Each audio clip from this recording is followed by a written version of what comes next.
नमस्कार दोस्तों, मेरे YouTube चैनल पर आपका स्वागत है। आज की कहानी है, जब बहू ने माता पिता को भेजना चाहा वृद्धाश्रम तो बेटे ने सिखाया सबक। वृद्धाश्रम? क्या कहा? वृद्धाश्रम? मुझे अपने कानों पर विश्वास नहीं हो रहा है। तुम वृद्धाश्रम जाकर आई हो और माँ बाबूजी को अब वहीं रहना होगा। तुमने ये फैसला अकेले कैसे ले लिया? वो मेरे माँ बाबूजी हैं और जीवन भर मेरे ही साथ रहेंगे। नीरज चीख कर बोला, तुम्हारे माँ बाबूजी हैं तो तुम ही सेवा करो। तुम तो काम पर चले जाते हो, दिन भर खटना तो मुझे ही पड़ता है। कभी चाय बना दो, कभी दवाई दे दो। बाबूजी कड़क रोटी नहीं खा पाते हैं, उनके लिए रोज़ दलिया खिचड़ी का झंझट भी मुझे ही करना पड़ता है। माँ कम मसाले का खाना खाती हैं, तुम्हें तेज़ मसाले का चाहिए। दो दो बर्तन में निकालो और फिर वो ही बर्तन घिसो। बस मेरी तो ज़िंदगी ऐसे ही निकल जाएगी।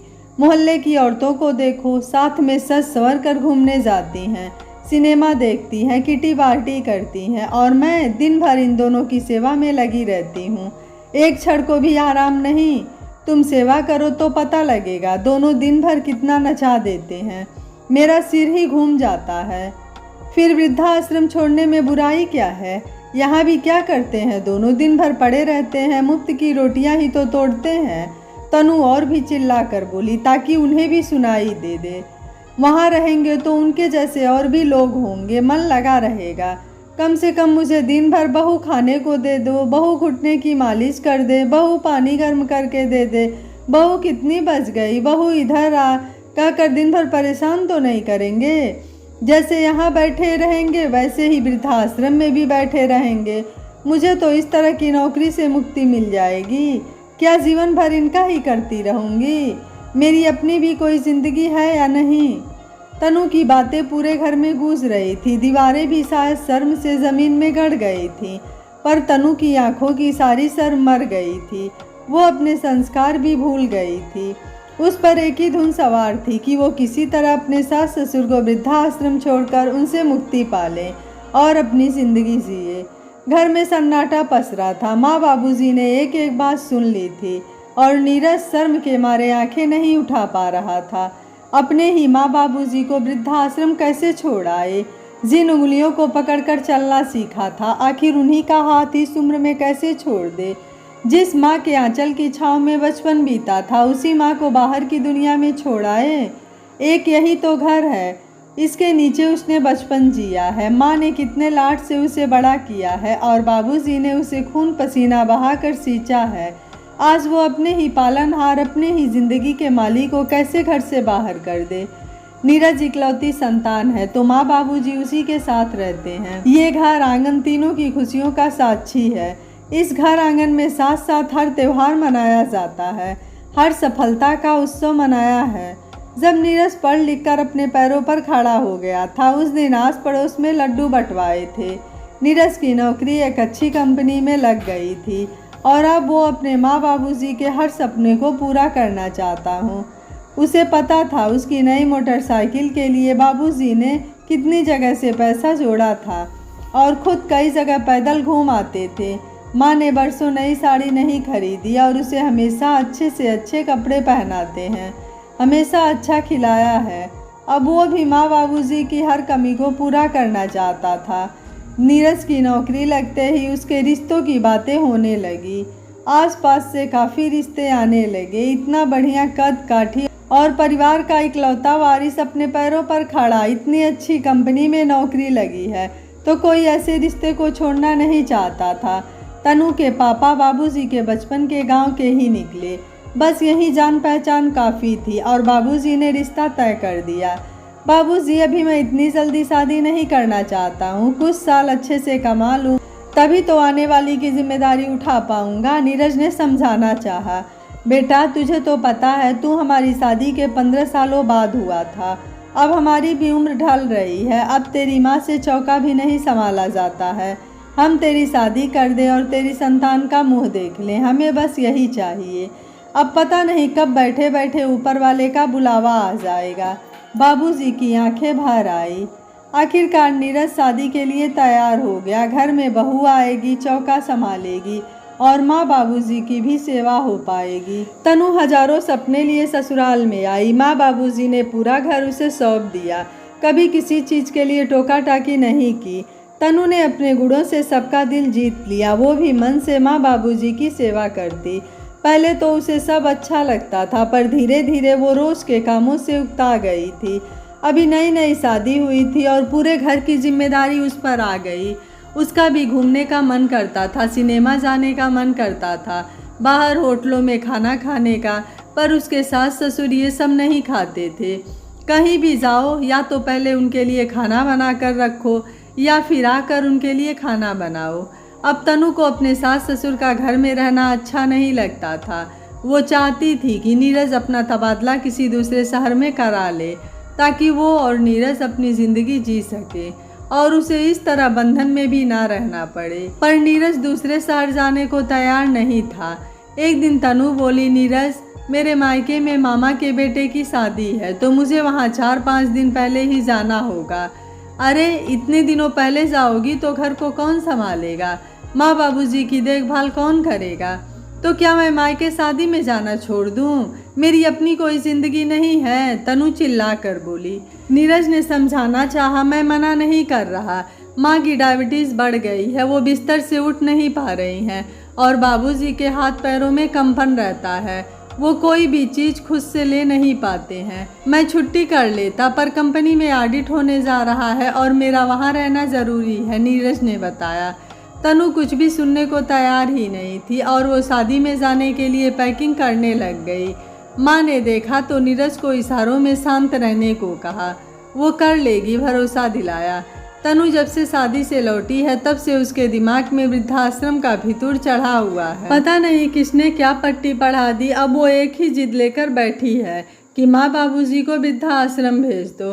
तुमसे काम नहीं होता है तो मत करो, मैं इनकी सेवा के लिए एक नौकर रख लूँगा। अच्छा, पैसे क्या पेड़ पर उगते हैं? तुम्हारे बाबूजी को कोई पेंशन नहीं मिलती है और इतने लोगों का खाना पीने का खर्च, दवाइयों का खर्च और अब नौकरों का खर्च। मेरी तो ज़िंदगी ही नरक हो गई है जो मैंने तुमसे शादी की, तनु भी चिल्ला कर बोली। नीरज को कुछ समझ नहीं आ रहा था। इधर माँ बाबूजी की जिम्मेदारी थी और उधर तनु की जिद। शादी के बाद लड़की ही नहीं, लड़के की ज़िंदगी में भी दो राहें आ जाती है। पत्नी की सुने तो परेशानी और माता पिता की करे तो पत्नी गुस्साई सी रहती है। नीरज ने लाचारी से अपने माँ और बाबूजी की तरफ देखा। जाने क्या था उन आँखों में, गहरे शांत समुद्र सी आँखें थी। अगले दिन सुबह कुछ खटपट की आवाज़ से तनु की नींद खुली तो देखा नीरज सामान पैक कर रहा है। वो मन ही मन खुश हुई कि अब तो सास ससुर की सेवा से छुटकारा मिल जाएगा। तनु, तुम्हारी ये वाली भी साड़ी रख दूं और भी कुछ कपड़े रखने हो तो बता दो, नीरज ने सामान्य होकर कहा। तनु अचानक से उठी। मेरे कपड़े क्यों पैक कर रहे हो? मैं कहाँ जा रही हूँ? तुम अकेली ही नहीं, हम दोनों जा रहे हैं। मैंने अपने कपड़े तो पैक कर लिए हैं, तुम भी बता दो। और हाँ, सब कुछ रख लेना, एक भी चीज़ छूटनी नहीं चाहिए। नीरज, हम कहाँ जा रहे हैं? तनु आश्चर्य से बोली। मैंने एक किराए का कमरा देख लिया है, हम दोनों आज से वहीं रहेंगे। अच्छा है, तुम्हें माँ और बाबूजी की सेवा नहीं करनी होगी, आराम से रहना, आज़ादी से घूमना। नीरज, मगर हम क्यों जा रहे हैं? माँ और बाबूजी को वृद्धाश्रम भेजने की बात थी, हम तो यहीं अपने घर में रहेंगे। तनु, ये हमारा घर नहीं है, ये घर माँ और बाबूजी का है। बाबूजी ने ये घर बनाया था और माँ ने इसे बसाया था। इस घर पर हमारा कोई हक नहीं है। अब हमारा ये बड़ा सा कमरा खाली हो जाएगा और बाबूजी इसे माली की बेटी को रहने के लिए दे देंगे। ये घर माँ बाबूजी नहीं, हम छोड़कर जा रहे हैं। हमारा कमरा खाली होगा तो उसमें सामने माली की विधवा बेटी रह लेगी। वो किराया तो नहीं दे पाएगी, पर वो खाना बना लेगी और घर संभाल लेगी, माँ बाबूजी की सेवा कर लेगी। मैंने पास में ही कमरा लिया है, सुबह रात आकर उन्हें संभालता रहूँगा। आखिर मेरे माता पिता मेरी जिम्मेदारी हैं, तुम भी मेरी जिम्मेदारी हो। तुमसे 7 फेरे लिए हैं तो तुम्हारे साथ रहना भी ज़रूरी है। लेकिन तनु, इस तरह से माँ बाबूजी को इस उम्र में वृद्धाश्रम छोड़ाऊँ, ऐसा विचार भी तुम्हारे मन में कैसे आया? ईश्वर ना करे कभी तुम्हारी भाभी तुम्हारे माता पिता को वहीं छोड़ आए। कर्म तो हर जगह गिने जाते हैं। अभी माँ नहीं बनी हो, कल तुम्हारी संतान भी होगी और जब वो तुम्हें घर से बाहर निकालने की सोचेगी तो तुम्हें मेरी माँ का दर्द समझ में आएगा। माता पिता कोई पुराना निर्जीव सामान नहीं है जो उन्हें बाहर फेंक दो या कहीं भी छोड़ आओ। उन्हें इसी उम्र में बच्चे के सहारे की ज़रूरत होती है और तुम जैसी बहुएं उन्हें वृद्धाश्रम पहुंचाकर ही दम लेती हैं। तनु को अपनी गलतियों का एहसास हुआ और वो आत्मग्लानि से भर गई। अपने सास ससुर से उसने माफ़ी मांगी, उन्होंने रुकने को भी कहा पर नीरज नहीं पिघला। तनु को बड़ा सा घर छोड़कर छोटे से कमरे में आना पड़ा जहां वो पश्चाताप की अग्नि में जलती रही। तनु अब पहले से भी ज़्यादा समझदार हो गई थी। उसने कई बार अपने सास ससुर से माफ़ी मांगी और नीरज को कहकर फिर से अपने घर आ गई। तब तक देर हो गई। कुछ समय बाद ही माँ बाबूजी चल बसे थे। उनकी सेवा ना करने का और उन्हें वृद्धाश्रम में छोड़ आने की बात का मलाल तनु को हमेशा खलता रहता था। ऐसा लगता था कि उसका पश्चाताप अभी अधूरा ही है। समय के साथ वो सब भूलने लगी और 2 बच्चों की माँ बन गई। बच्चे बड़े हो गए। एक बेटा पढ़ लिख कर डॉक्टर बन गया और दूसरा बेटा इंजीनियर। दोनों बच्चों की शादी भी हो गई और नौकरी पेशा बहुएं भी आ गई। हर त्योहार सारा परिवार साथ ही मनाता था। हंसी खुशी से जिंदगी चल रही थी। एक दिन अचानक नीरज को हृदयाघात हुआ और वो तनु को हमेशा के लिए छोड़कर चले गए। अब तनु अकेली रह गई। उसने अपने ही घर में रहने का फैसला किया। बेटे माँ को ले जाना चाहते थे पर वो उस घर में अपने पति की यादों के साथ समय बिताना चाहती थी। कुछ सालों बाद जब तनु के भी हाथ पैर जवाब देने लगे तो बेटों ने उन्हें अपने साथ रहने को बोला। वो तो मान गई क्योंकि अभी इस उम्र में उनसे अकेला रहा भी नहीं जा रहा था। तभी कमरे से आती कुछ आवाज़ों ने उनका कलेजा चीर दिया। आपको सेवा करनी हो तो करो पर मुझसे कोई उम्मीद नहीं रखना। मैं अपनी नौकरी संभालूंगी या अपना घर, उस पर इन्हें घर में ले आओगे तो इनकी सेवा कौन करेगा। मैं किसी बंधन में बंधना नहीं चाहती। मेरी भी अपनी ज़िंदगी है, मेरी भी सहेलियां हैं, मूवी है, क्लब पार्टी है। अब ये बाहर का तो कुछ खाती नहीं है, हर समय घर का बना कर दो, मुझसे तो होगा नहीं। तभी दूसरी बहू की आवाज़ गूंजती है, हम मम्मी जी को वृद्धाश्रम भेज देते हैं, वैसे भी घर पर रहकर क्या करेंगी, हम सबको परेशान ही करेंगी। यहाँ भी दिन भर बैठी रहती हैं और वहाँ भी बैठी रहेंगी। तनु की आंखें भर आई। आज वो अपनी सास का दर्द महसूस कर रही थी। आज वो अपने बेटों की तरह अपने पति नीरज की लाचारी को भी महसूस कर रही थी। उसकी सजा भी बाकी थी, कर्म लौट कर ज़रूर आते हैं। उसने अपने दोनों बेटों को समझाया और वो वृद्धाश्रम में रहने चली गई। दोस्तों, सास ससुर को वृद्धाश्रम पहुंचाने वाली औरतें ये भूल जाती हैं कि कल को उनकी भी संतान उन्हें वहां पहुंचा सकती है। जीवन में अपने द्वारा किए गए कर्म वापस लौटकर ज़रूर आते हैं। इसलिए अच्छे कर्म करें, अपने माता पिता को इज्जत, मान, सम्मान और प्यार दें ताकि जब कर्मों का लेखा जोखा हो तो आपको वही दिन ना देखना पड़े जो आपने अपने सास ससुर को दिखाए हैं। क्योंकि सभी बेटे नीरज जैसे नहीं होते हैं। आपको नीरज का फैसला कैसा लगा, आप मुझे अपनी राय कमेंट बॉक्स में ज़रूर दीजिएगा। वीडियो पसंद आया है तो वीडियो को लाइक, शेयर एंड चैनल को सब्सक्राइब कर लीजिएगा। Thank you for watching. मिलते हैं अगली कहानी में।